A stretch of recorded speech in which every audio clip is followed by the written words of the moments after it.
Hello दोस्तों, आज हम जानेंगे कि मनुष्य ने कैसे जंगलों में रहकर शिकार के सहारे, कंदमूल के सहारे अपना जीवन व्यतीत किया। तो दोस्तों, ये कहानी बहुत ही ज़बरदस्त होने वाली है, दिल थाम कर बैठ जाइएगा।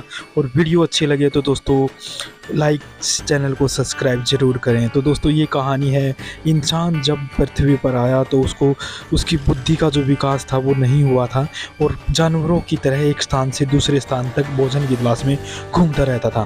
तो इंसान सबसे पहले जंगली जानवरों का ज़्यादा शिकार हो जाता था दोस्तों, और उसने जब धीरे धीरे स्ट्रगल करना शुरू किया, जंगलों में रहकर अपने पेट के लिए जानवरों को मारना शुरू किया, तो सबसे पहला जो दोस्तों उसका हथियार था वो था दोस्तों बटिकाश्रम।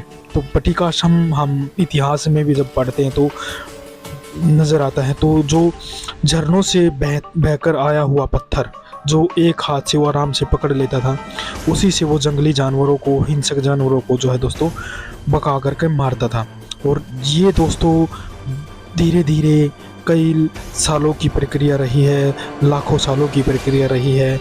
मनुष्य ने धीरे धीरे लकड़ी का इस्तेमाल करना शुरू किया, उसके हथियार बनाने शुरू किए और धीरे धीरे वो जंगली जानवरों को लकड़ी के सहारे, पत्थर के सहारे मारने लग गया था।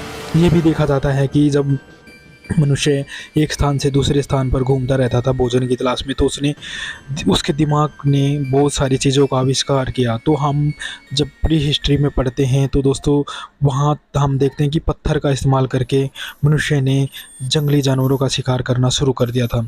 मध्य पाषाण काल में हम देखते हैं उसने अलग अलग शेप जो है दोस्तों पत्थर की बना ली थी। अलग अलग शेप बनाने के कारण जो है दोस्तों उसके हथियार जो है इतने मजबूत होने लग गए थे कि वो आसानी से जंगली जानवरों को मार सकता था। और जब उसने लकड़ी का इस्तेमाल किया तो लकड़ी इतनी मजबूत नहीं होती थी। धीरे धीरे जब वो जंगली जानवरों को मारता था तो दोस्तों हड्डी का भी इस्तेमाल वो करने लग गया था। हड्डी भी इतनी मजबूत नहीं थी, लेकिन धीरे धीरे उसने लकड़ी को पहना करके, लकड़ी पर पत्थर बांध करके जंगली जानवरों को मारना शुरू कर दिया था। जब वो जंगली जानवरों को मारता था तो उसको और भी समझ में आने लग गया था कि क्या किया जाए। जब जंगली जानवर का शिकार नहीं होता था तो वो दोस्तों कंदमूल के बीज खाकर अपना पेट भर लेता था। इसी प्रकार से अपने बच्चों को स्ट्रगल करवाता था जंगल में, और एक निवास स्थान नहीं था दोस्तों।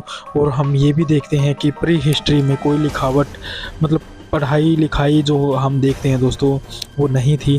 प्री हिस्ट्री में दोस्तों एक पशु के समान जो था मनुष्य का जीवन माना जाता है। आगे हम देखते हैं कि जब मनुष्य प्रोटो हिस्ट्री में आता है तो प्रोटो हिस्ट्री में गुफाओं में उसने रहना शुरू कर दिया था। और गुफाओं में जब वो रहता था तो दोस्तों उसने चित्रकारी करना शुरू कर दिया था। और जब वो चित्रकारी करता था तो उसमें जंगली जानवरों को किस तरीके से वो मारता था, हथियार किस तरीके से वो चलाता था, जैसे लकड़ी का इस्तेमाल करके भाले की तरह उस लकड़ी का इस्तेमाल करता था। और जिस जंगली जानवरों को मारता था उसी जंगली जानवर के जो है दोस्तों वो गुफाओं में तस्वीर बनाने लग गया था।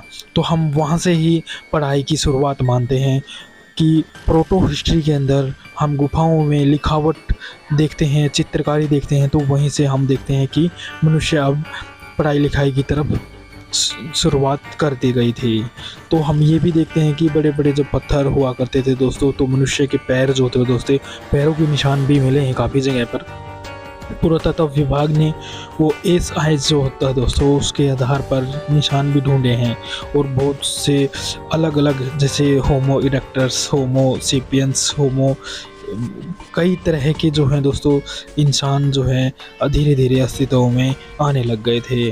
और ये भी माना जाता है कि जब मनुष्य ने पहिए का आविष्कार, आग का आविष्कार, और दोस्तों धीरे धीरे हम ये भी देखते हैं कि मध्य पाषाण काल में कई चीज़ों का आविष्कार मनुष्य ने कर लिया था। जिस प्रकार से जब मनुष्य धीरे धीरे दोस्तों एक पत्थर से दूसरे पत्थर पर वो शेप बना रहा था तो चिंगारी छिलकी और घास में आग लग जाती है।